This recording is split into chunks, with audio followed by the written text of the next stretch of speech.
बिस्मिल्लाहिर्रहमानिर्रहीम। अस्सलाम वालेकुम वरहमतुल्लाहि वबरकातुहू।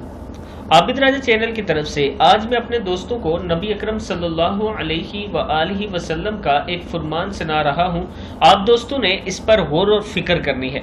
नबी अकरम सल्लल्लाहु अलैहि वसल्लम ने इरशाद फरमाया, बड़े गुनाहों के बाद सबसे बड़ा गुनाह यह है कि कोई शख्स मर जाए और इस पर देन यानी किसी का हक माली हो और उसके अदा करने के लिए कुछ ना छोड़ जाए।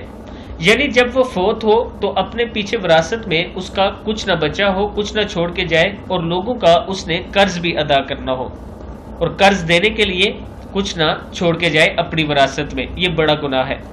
मैं अपने दोस्तों से गुजारिश करूंगा कि लेन देन के मामला जल्दी क्लियर किया करें, इसलिए कि जिंदगी का कोई पता नहीं कि कब मौत आ जाए। तो ऐसा ना हो कि दुनिया में भी हम नाकामी के साथ लौटे और आखिरत में भी हम नाकाम हो जाए। मैं अपने दोस्तों से गुजारिश करूंगा कि इस वीडियो को आपने आगे जरूर शेयर करना है। अस्सलामु अलैकुम वरहमतुल्लाहि वबरकातुहू।